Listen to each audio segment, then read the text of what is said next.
Breaking news coming in from New York, Prince Harry and his wife survived a car crash. The incident is being described as near catastrophic by his spokesperson. The statement says that the duo were chased relentlessly, which lasted for over 2 hours. They were followed by paparazzi, and that resulted in multiple near collisions.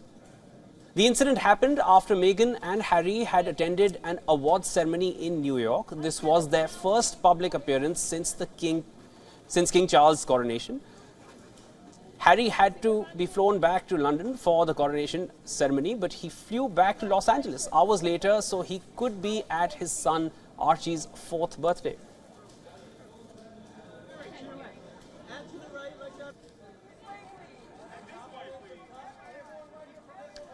Okay, for more on this, we are cutting back to our correspondent Susan Tehrani, who's joining us from New York.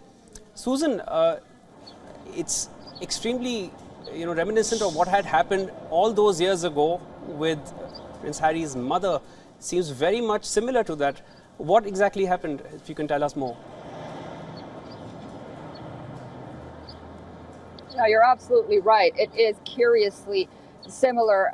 As you rightly described, what we know so far is, quote unquote, that there was a near catastrophic car chase involving paparazzi here in New York that lasted almost 2 hours.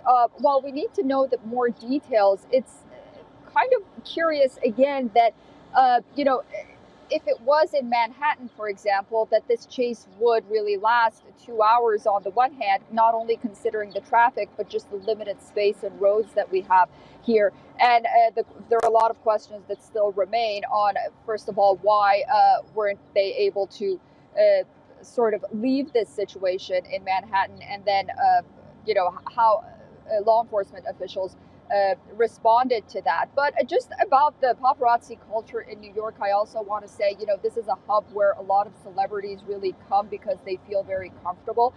For the most part, in New York, the paparazzi has been very respectful because, like I said, the culture really is sort of like a celebrity or someone famous can even go on the subway and is not really harassed. So this is a significant situation, and we're eager to learn more about what really happened. Right. I'd like to next cut across to our correspondent Alex Izad, who's joining in from the UK. Alex, again, it's eerily similar to what had happened way back in '97. What more can you tell us? Well, it is very interesting timing that this has occurred, considering that Prince Harry is currently trying to get the police protection here in the UK. He is going through the courts. In fact, today we will be hearing whether or not he will be able to get that Home Office police protection that he claims that he asked to pay for, and he feels that he needs because of all of this potential paparazzi that chases him around.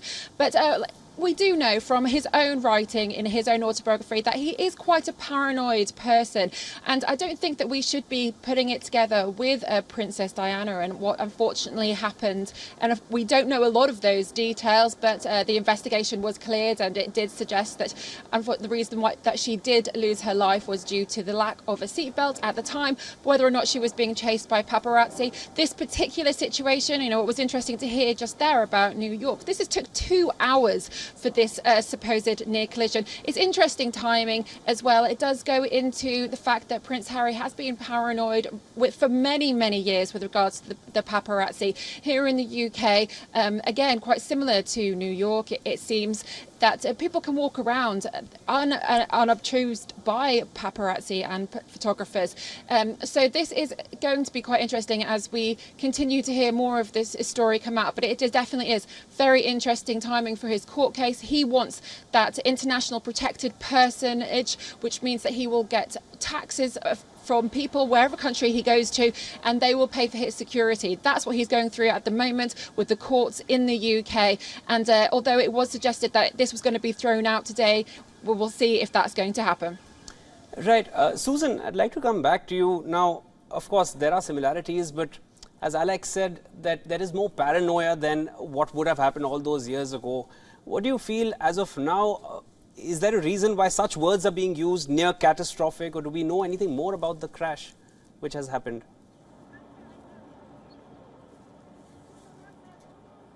We're we're learning as we're speaking right now, since this is such a developing story and it's such breaking news. But I think, you also have the perception regarding Harry and Meghan that unfortunately, among many, it's not very favorable. So, I think many will be looking for concrete facts about what really happened here in New York and then draw their own conclusions.